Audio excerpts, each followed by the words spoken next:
Hi, I'm Cash, and welcome back to Cash Talks Football, where I break down all the goals scored in the Premier League.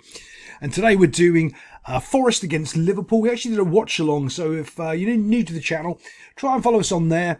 I do so much better technical breakdowns and analysis live in game, and that's why this video here is going to explain a lot to you, because I was watching this game, so I can really get into the guts of what's going wrong with Liverpool, what they're doing right, wrong, more importantly, what Nottingham Forest got right, and how Slop just did exactly what Nottingham Forest wanted them to do. But the first point I'm going to make here is happening quite a lot in the Premier League, where players aren't really just playing football. They're trying to get fouls and do all these things because, well, if I block a player, I can get the goal kick. Well, no, if you can just play football, you can just get the ball and not make a problem for your team, almost going 1-0 down. And this is a classic example, and this sort of attitude is flooding through the Premier League. So let's just watch this little clip here. Look, you clearly see he's trying to check Luis Diaz. He's not really interested in playing the football, where all he could do is just roll it to his goalkeeper with his left foot and get ready to play football. Because ultimately it's going for a goal kick, and that's what will happen anyway. The goalkeeper will get the ball. So let's do that, yeah? Let's get the game going. But he doesn't. He messes around here, plays with Luis Diaz, who just blows past him. He tries to get the foul, and it's clearly not a foul because he's thrown himself into him. I said on the commentary at the time, if my right back did that, I'd sub him off straight away. That's what I would do. I wouldn't have somebody like that on my football team. This guy didn't cost a goal here, but his bad attitude is going to cost you a goal later on down the line. It will, because he's just trying to dive, get a foul, and not actually play football. Luis Diaz, though, whips up the ball. Bosch keeps it in and goes down, and he ends up, I think, hitting the post just here. But that attitude there, not on my team, Sonny, on your bike. Let's get on to my next coaching point. So during the game, Liverpool kept trying to put these same sort of useless balls in. This is a little flick here.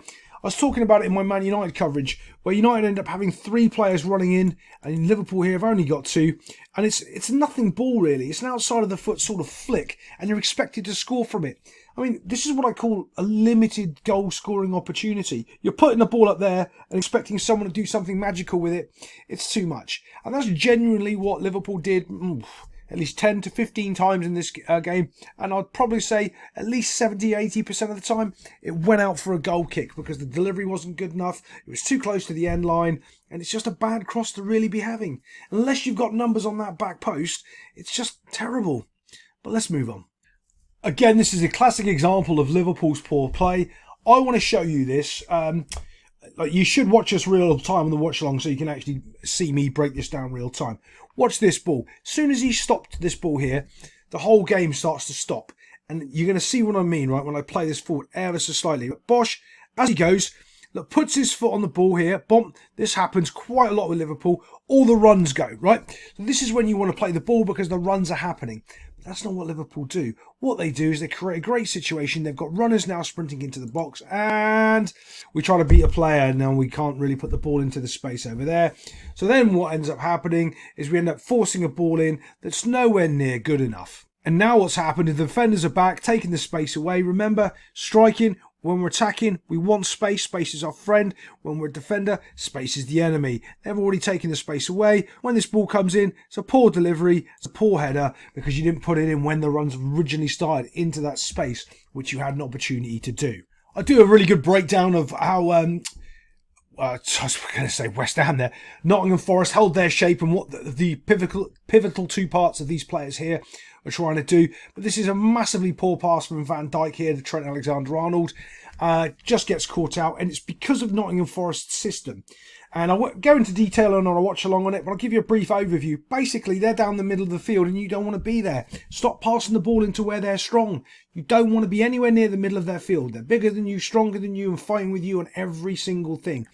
Don't be passing the ball there. You're playing into their hands. And that's what Slot did all of the time. And his substitutes just added more bodies to the midfield to make it more congested. That's all he was doing. And this is kind of where Liverpool ended up with 3 at the back. It was kind of a mishmash of what they were trying to do. No one really understood it for the last sort of 10-15 minutes. They were just trying to throw bodies on. And when you're just changing the personnel and not necessarily the system, you're just going to get the same results. But to credit Nottingham Forest, they were just holding their shaping system, which you'll see on the old watch along if you go look at that, much cleaner and better than Liverpool. And all of a sudden they create a wide player. Oh, I was screwing about that all day on the watch along, that Liverpool just need to go wide and back and wide and back and stretch it instead of fighting through the middle of the field, which they insisted on doing the whole game. But right now, when this ball gets played, it's not much of a danger. It's really not. All he has to do is track him. But here's the thing. Conor Bradley's just not quite up to the speed of the game. He's just come on. It's a little bit late. And Hudson-Odoi just does him. Just absolutely does him. Canate gets taken by the runner just ever so slightly. But it's just a poor goal to give up. Here, 1v1. And Virgil van Dijk doesn't really read the danger. Doesn't really realise. Of course, Canate is going to get pulled by this player. Ends up staying there and not coming across quite enough. You'll see what I'm talking about right here as this moves on. Hudson-Odoi just goes behind him. Bosh. There we go. Van Dijk doesn't really come across. Don't know if it's going to help, but he does stay a little bit too far wide. What I'm more concerned about is Alisson. He's probably, in my opinion, definitely in the top 3 goalkeepers of all, in the Premier League. You can argue anywhere from number 1 to number 3, depending on what attributes of a goalkeeper you're looking for. But he doesn't die for this. Watch this.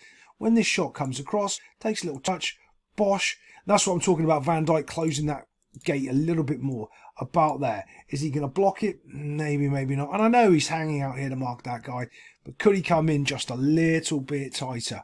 Maybe he could. Hudson-Odoi pulls the trigger. Bosh. Alisson doesn't even die for it. Maybe he thinks it's wide. Maybe he just gets his right. I don't know. Looks a little strange. Anyway, stick along for our watch alongs if you want to see me doing analysis in real time. Other than that, I'll see you next time on Cash Talks Football.